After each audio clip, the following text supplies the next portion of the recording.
إن الحمد لله نحمده ونستعينه ونستغفره ونعوذ بالله من شرور أنفسنا ومن سيئات أعمالنا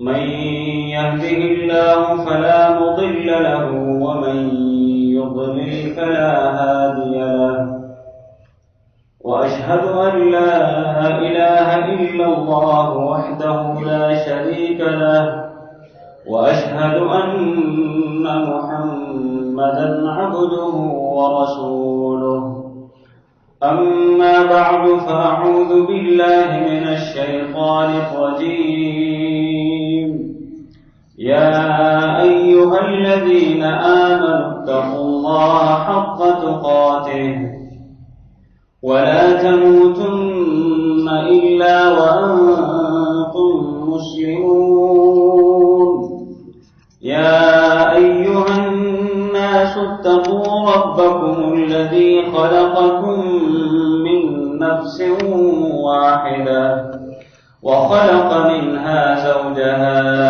وبث منهما رجالا كثيرا ونساء واتقوا الله الذي تساءلون به والأرحام إن الله كان عليكم رقيبا يا أيها الذين آمنوا اتقوا الله وقولوا قولا سديدا يصلح لكم أعمالكم ويغفر لكم ذنوبكم ومن يطع الله ورسوله فقد فاز فوزا عظيما أما بعد فإن خير الحديث كتاب الله وخير الهدي هدي محمد صلى الله عليه وسلم وشر الأمور محدثاتها وكل محدثة بدعة وكل بدعة ضلالة وكل ضلالة في النار.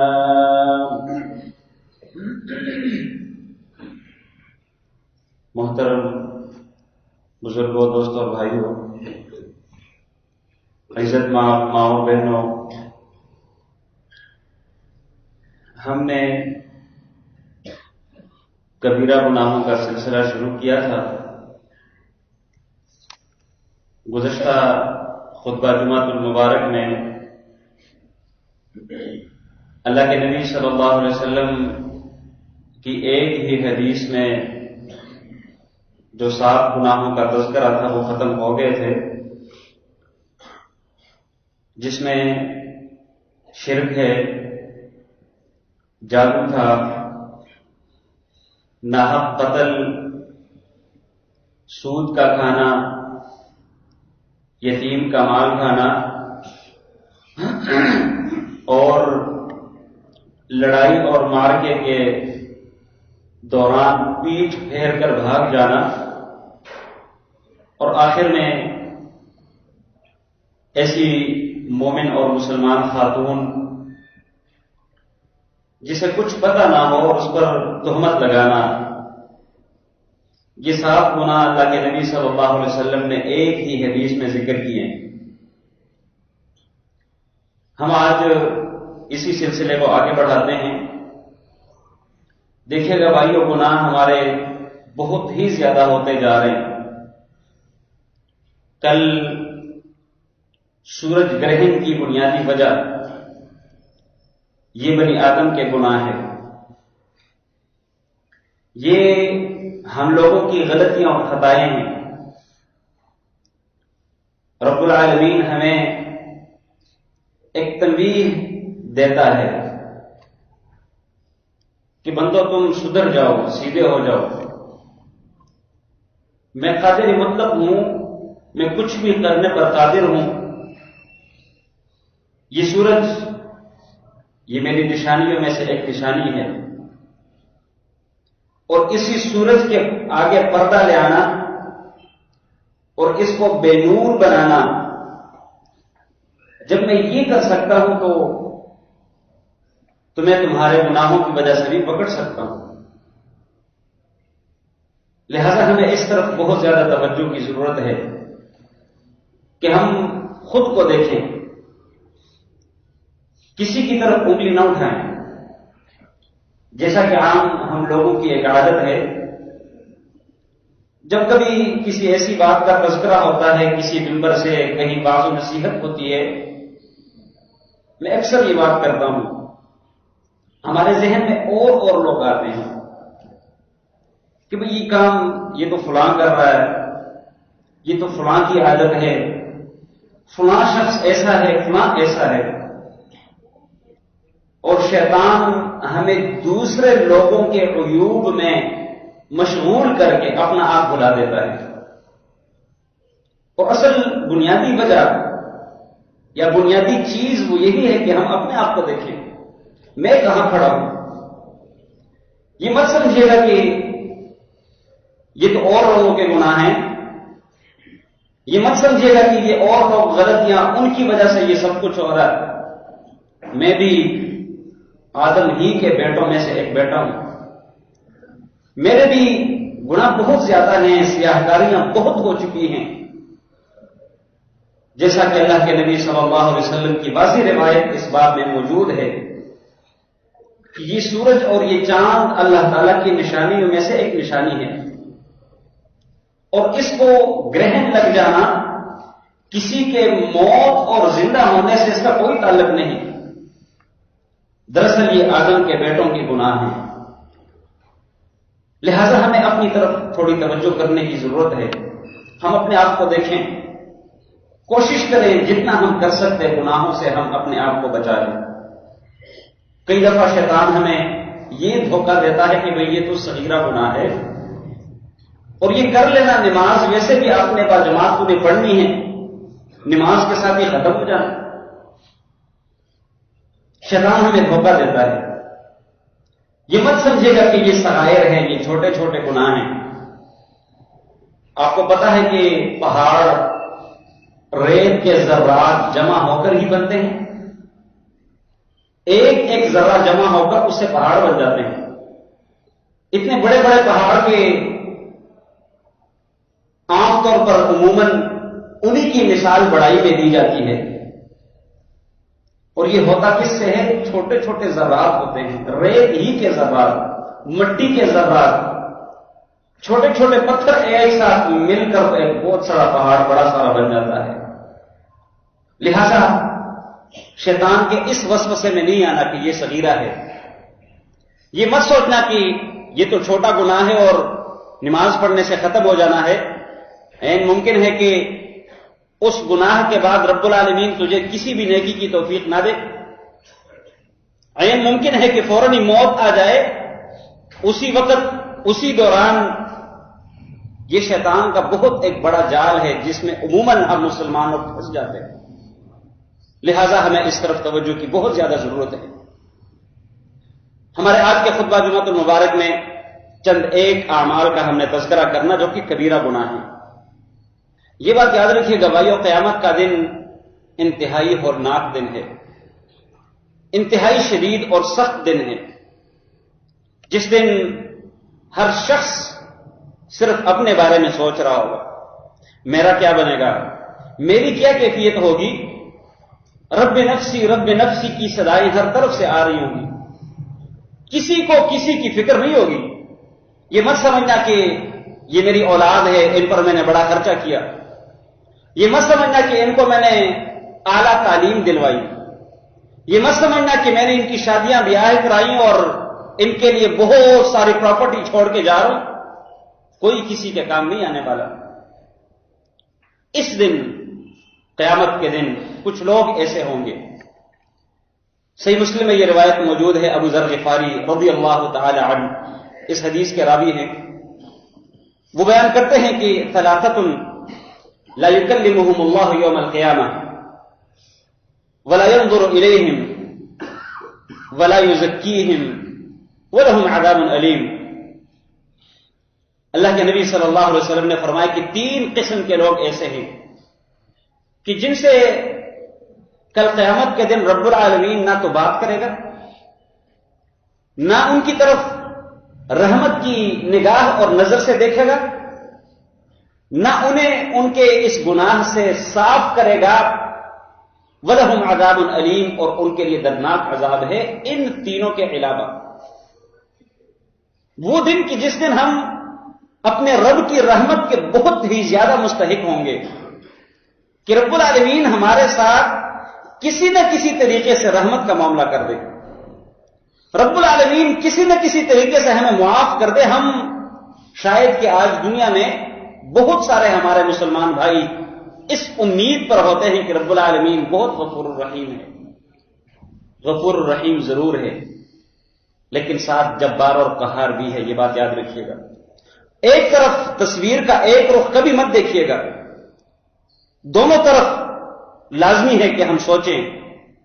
ایک طرف رب العالمین کا رحم اور کرم انتہائی وسعت، اور دوسری طرف رب العالمین کا غیظ و غضب انتہائی شدید، لہذا تصویر کے دونوں رخ دیکھ کر پھر ہمیں فیصلہ کرنا ہوگا۔ اس دن ہر بندہ یقیناً رب العالمین کے رحم کا انتہائی اسے پر امید ہوگا، اس کی کوشش ہوگی، اس کی امید ہوگی کہ رب العالمین مجھے معاف کرے گا، میرے ساتھ رحم والا معاملہ کرے گا۔ لیکن کچھ لوگ ایسے بھی ہیں کہ جن کی طرف نہ تو رب العالمین نے دیکھنا ہے، نہ رب العالمین ان کے ساتھ بات کرے گا، نہ رب العالمین نے ان کو ان کے اس گناہ سے صاف کرنا، اور ان کے لیے دردناک عذاب ہے۔ ابو ذر غفاری رضی اللہ تعالی عنہ اس مسجد میں، اس مجلس میں موجود تھے۔ پوچھتے ہیں خابوا وخسروا من هم یا رسول اللہ، اللہ کے نبی یہ کون لوگ ہیں؟ یہ تو بہت انتہائی گھاٹے میں ہیں، انتہائی خسارے میں ہیں، اور یہی خسارہ، یہ بات یاد رکھیے گا، فمن زحزح عن النار وادخل الجنة فقد فاز۔ قیامت کے دن کی کامیابی اصل کامیابی ہے، قیامت کے دن جہنم سے بچ جانا یہی اصل کامیابی ہے، اور رب العالمین کے عذاب کا مستحق ٹھہرنا یہی اصل ناکامی ہے۔ ابو ذر غفاری رضی اللہ تعالیٰ عنہ کہتے ہیں کہ اللہ کے نبی یہ کون لوگ ہیں؟ یہ تو بڑے بدبخت ہیں، اللہ تعالیٰ کی رحمت سے کوسوں دور ہیں، یہ کون ہیں؟ اللہ کے نبی صلی اللہ علیہ وسلم نے ان تینوں کا تذکرہ رفتہ رفتہ کیا۔ اللہ اکبر۔ سب سے پہلے میرے نبی نے کہا المسبل۔ مسبل، یہ بات یاد رکھیے گا بھائیو، عربی زبان میں اس شخص کو کہا جاتا ہے جس کی شلوار ٹخنوں سے نیچے ہو، یا کوئی تہبند باندھتا ہے، ازار باندھتا ہے، جیسے عام پنجاب میں ایک روایت ہے، اس وقت عرب لوگوں کا دستور بھی یہی تھا، ایک روایت تھی، ان کی لباس ان کا یہی تھا کہ وہ لوگ دو چادریں پہنتے ہوتے تھے، ایک چادر سے نیچے دھوتی باندھتے، ازار جسے کہتے ہیں، تہبند جسے کہتے ہیں، شلوار بہت کم لوگ استعمال کرتے تھے۔ تو لہذا وہ شخص جو شلوار کو ٹخنوں سے نیچے رکھتا ہے یا ازار تہبند کو ٹخنوں سے نیچے رکھتا ہے، اسے مسبل کہا جاتا ہے۔ اور یہ گناہ ہمارے معاشرے میں بہت عام ہے، ایون کہ میں نے خود اپنی آنکھوں سے وہ علماء دیکھیں کہ جن کے نام ہیں، جن کے نام ہی کفایت کر جاتے ہیں کسی فتوے کے لیے کہ فلاں مولوی صاحب نے یہ فتویٰ دیا ہے، لیکن ان کی شلواریں میں نے خود دیکھی ہیں، وہ ٹخنوں سے نیچے ہوتی ہے۔ تو پھر عوام سے کیا گلہ کرنا؟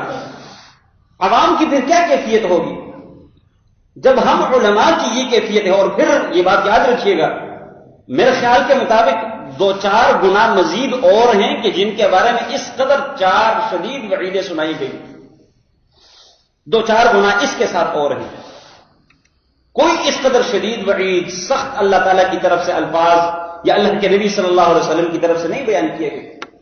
المسبل وہ شخص جس کی شلوار ٹخنوں سے نیچے ہو۔ صحابہ کرام اس کا بہت زیادہ اہتمام کرتے ہوتے تھے۔ اچھا، اس کا اندازہ کتنا ہے؟ عبداللہ بن عمر رضی اللہ تعالی عنہما وہ بیان کرتے، سنن ابو داؤد میں صحیح سند کے ساتھ یہ روایت موجود ہے، کہتے مجھے اللہ کے نبی صلی اللہ علیہ وسلم نے دیکھا، تہبند میرا نیچے لٹک رہا تھا، تو اللہ کے نبی صلی اللہ علیہ وسلم نے مجھے کہا کہ یا عبداللہ ارفع ازارک، اے عبداللہ تہبند کو اٹھا لے۔ کہتے میں نے فوراً اپنے تہبند کو اٹھا لیا۔ اللہ کے نبی صلی اللہ علیہ وسلم نے مجھے دوبارہ کہا زد، تھوڑا سا مزید اٹھا لے۔ میں نے مزید اٹھا لیا یہاں تک کہ میں نے اپنے اس کپڑے کو نصف ساق نصف پنڈلی تک میں نے اٹھا لیا. اور عبداللہ بن عمر رضی اللہ تعالیٰ عنہما کہتے ہیں کہ اس کے بعد تہبند اور شلوار یا کوئی بھی کپڑا میرا نصف پنڈلی سے نیچے نہیں گیا. اس قدر وہ اہتمام کرتے. اللہ کے نبی صلی اللہ علیہ وسلم کی ایک اور حدیث جو کہ صحیح مسلم میں، یہ بھی امام مسلم رحمۃ اللہ تعالی علیہ نے نقل کی ہے، کہتے ہیں کہ لا ينظر اللہ الی من جر ثوبہ خیلاء، اللہ تعالیٰ اس شخص کی طرف نہیں دیکھیں گے جس کسی شخص نے اپنے کپڑے کو تکبر کرتے ہوئے، اتراتے ہوئے، اپنے آپ کو کچھ سمجھتے ہوئے کھینچا. اور اس سے مراد یہی شلوار کو ٹخنوں سے نیچے رکھنا، تہبند کو ٹخنوں سے نیچے رکھنا. صحیح بخاری میں ایک اور روایت حضرت ابو ہریرہ رضی اللہ تعالیٰ عنہ اس حدیث کے راوی ہیں، وہ بیان کرتے ہیں کہ اللہ کے نبی صلی اللہ علیہ وسلم نے فرمایا ما اسفل من الازار من الكعبین ففی النار، تہبند، شلوار اور کپڑے کا وہ حصہ جو ٹخنوں سے نیچے ہے وہ سارے کا سارا جسم کا حصہ جہنم میں جلایا جائے گا. معمولی سمجھتے ہیں ہم، ہماری نظروں میں اس کی کوئی وقت نہیں، کوئی اس کو ہم گناہ نہیں سمجھتے، کوئی ہم یہ نہیں سوچتے کہ یہ گناہ ہے، ایک فیشن ہے، ایک تہذیب سمجھتے ہیں. اور وہ لوگ جو اپنی شلوار کو ٹخنوں سے اونچی رکھتے ہیں کئی دفعہ مذاق بھی کرتے ہیں، کئی دفعہ مسخرہ بناتے ہیں ان کو، بھائی کہیں کھیت میں کوئی پانی تو نہیں دے رہے کہ کھیتوں کو، کوئی سیلاب تو نہیں آیا وہ شلوار اتنی اٹھائی ہوئی ہے. اللہ کی قسم یہ اللہ کے نبی صلی اللہ علیہ وسلم کی سنتوں کا تمسخر ہے، اللہ کے نبی صلی اللہ علیہ وسلم کے مسنون عمل کا مسخرہ ہے. ہمیں خود سوچنا چاہیے کہ ہم کیا کر رہے ہیں، ہم کس رخ جا چکے ہیں، چل رہے ہیں. ایک اور حدیث میں حضرت عمر رضی اللہ تعالی عنہ جس وقت ان کو زخمی کیا گیا، شہادت کے بالکل قریب تھے، موت اپنی آنکھوں سے وہ دیکھ رہے تھے. ایک صحابی رسول آئے عیادت کرنے کے لیے.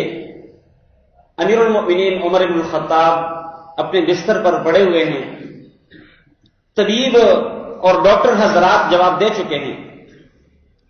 انہوں نے آ کر تو امیر المؤمنین عمر بن الخطاب رضی اللہ تعالیٰ عنہ ان کی تعزیت کی، تیمارداری کی اور کچھ اچھے الفاظ کہے کہ آپ کے لیے شہادت مبارک ہو انشاءاللہ، رب العالمین نے تجھے اولین سابقین میں سے بھی بنایا، اللہ تعالیٰ نے تجھے ہجرت کا اس کی بھی توفیق دی، اور پھر اللہ کے نبی صلی اللہ علیہ وسلم اس دنیا سے رخصت ہوئے اس حال میں کہ وہ آپ پر راضی تھے. ابو بکر صدیق اس دنیا سے رحلت فرما گئے اس حال میں کہ وہ آپ پر راضی تھے. یوں کچھ الفاظ کہہ کر وہ واپس جانے لگا. تہبند اور ازار نیچے تھا. عمر بن الخطاب رضی اللہ تعالیٰ عنہ نے اسی کیفیت میں، اسی حالت میں ان کو بلایا، کہا اب نہیں، اے میرے بیٹے ادھر آ، ارفع ازارک، اپنے تہبند اور ازار کو اٹھا لے. کیوں؟ فإنه أنقى لثوبك، کیونکہ تیرے کپڑے کو صاف ستھرا رکھنے کا بہترین باعث ہے. اور ساتھ نے فرمایا کہ وَأَزْكَى عِندَ رَبِّكَ، تیرے رب کے نزدیک، تیرے پروردگار کے نزدیک انتہائی تزکیے والا عمل ہے.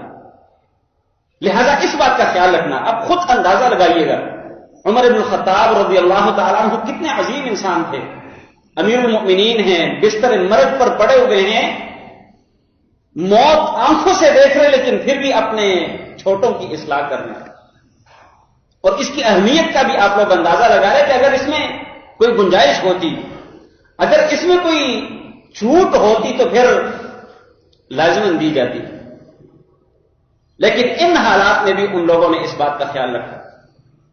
ایک صحابی رسول اللہ کے نبی صلی اللہ علیہ وسلم سے آگے آگے جا رہے تھے، یہ بھی سنن ابو داؤد کی روایت ہے.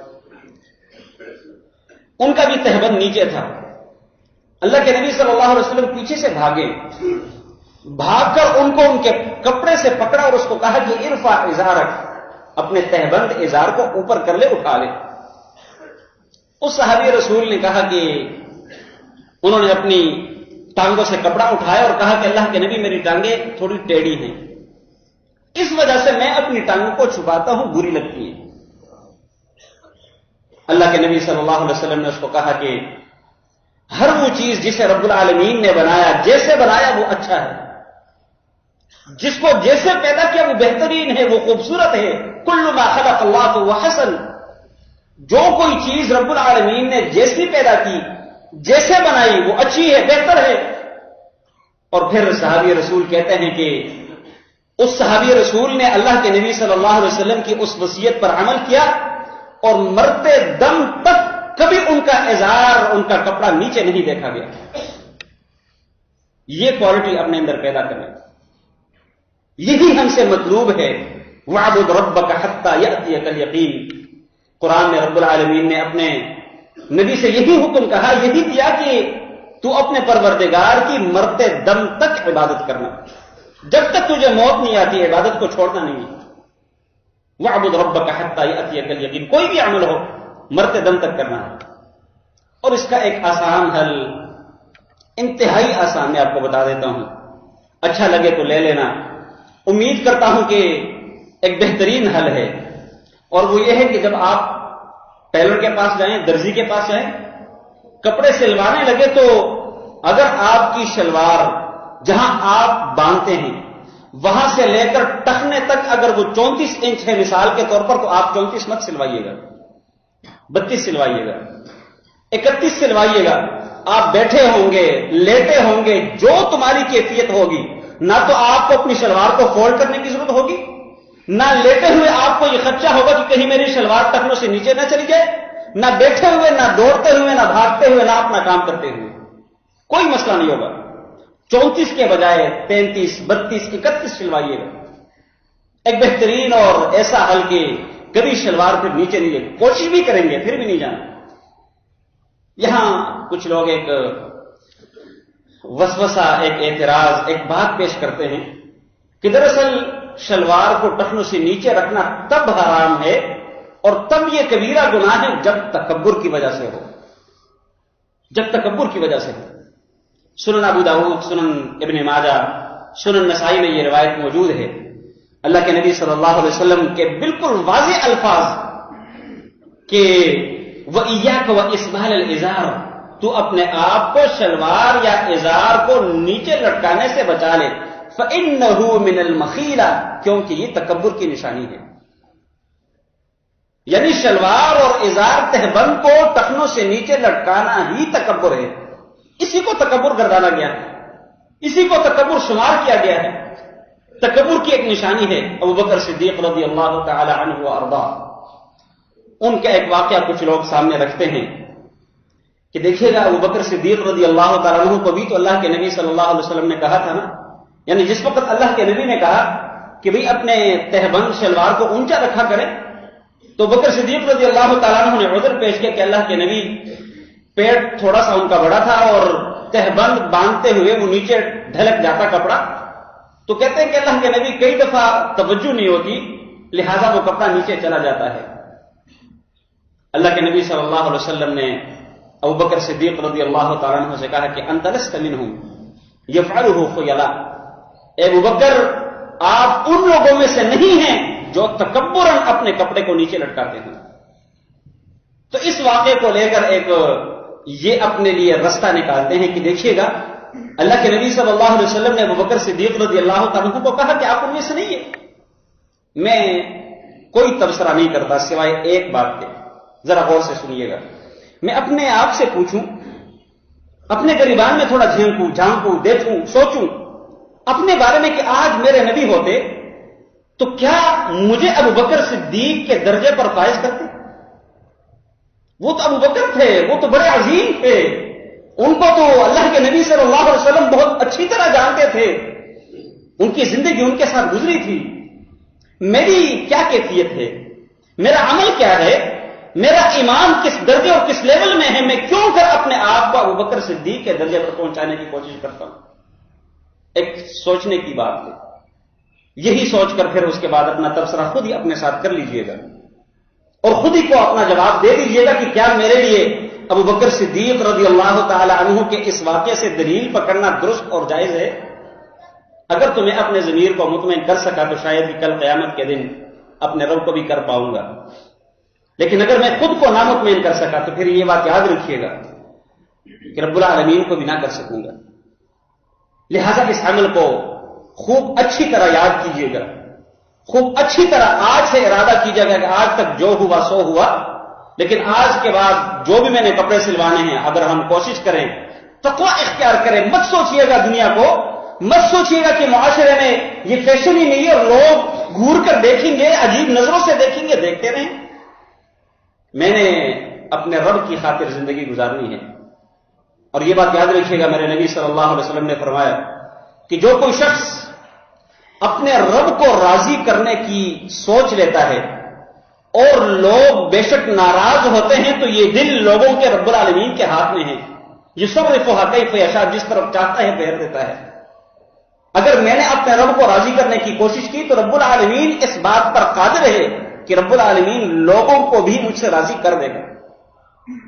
لیکن اگر میں نے لوگوں کی خاطر اپنے رب کو ناراض کر لیا تو یہ بات یاد رکھیے گا کہ رب العالمین کو پھر یہ لوگ مجھ سے راضی نہیں کرا سکتے. اپنے رب کو دیکھیے گا, اپنے نبی کو دیکھیے گا اور اس کے مطابق پھر فیصلہ کرنا ہے. تو لہذا یہ ایک عمل کبیرہ گناہوں میں سے, یہ وہ شخص ہے کہ قیامت کے دن نہ تو رب العالمین اس کی طرف دیکھے گا, نہ رب العالمین اس سے بات کرے گا, نہ رب العالمین اس کو اس گناہ سے صاف کرے گا, معاف کرے گا. اور اس کے لیے دردناک عذاب ہے, 4 وعیدیں ہیں بہت سخت اور شدید ترین. دوسرے نمبر پر اللہ کے نبی صلی اللہ علیہ وسلم نے ان 3 لوگوں کے ساتھ جس شخص کو گنوایا کہ جن کی کیفیت قیامت کے دن یہ ہوگی, وہ ہے المنان. منان بھائیوں اس شخص کو کہا جاتا ہے کہ کسی کے ساتھ احسان کر کے بعد میں پھر اپنا احسان جتلاتا ہے, یاد کراتا ہے. جب موقع آتا ہے تو وہ بات یاد کراتا ہے. کبیرہ گناہ ہے. دوسرے کسی مسلمان کے ساتھ نیکی کر کے اس کو پھر ہم زج کرتے ہیں اور عمر بھر اپنی معمولی سی نیکی کے عوض اس بندے کو اپنا غلام بنا کر رکھنے کی کوشش کرتے ہیں. صاف بات اس کے منہ پر کہتے ہیں. بھائیو, اخلاق بھی کوئی چیز ہے, مروت بھی ایک چیز ہے جو رب العالمین نے اس دنیا میں بھیجی ہوئی ہے. ادب بھی کسی کو کہا جاتا ہے. کچھ لوگ بڑے خوش ہوتے ہیں کہ میں ہر کسی کے منہ پہ یہ بات کہہ دیتا ہوں. یہ بات یاد رکھیے گا, یہ صفت میرے نبی کی صفت نہیں تھی. یہ مت سمجھیے گا کہ میں بہت اچھا کر رہا ہوں یا یہ میری عادت بڑی اچھی عادت ہے. کبھی بھی اچھی عادت نہیں ہو سکتی.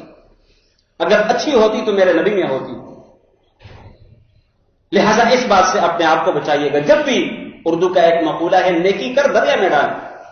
کسی کے ساتھ کوئی نیکی, کوئی احسان کسی بھی مشکل وقت میں, اور یہ بہت بڑا گناہ ہے, بہت بڑا نیک عمل ہے.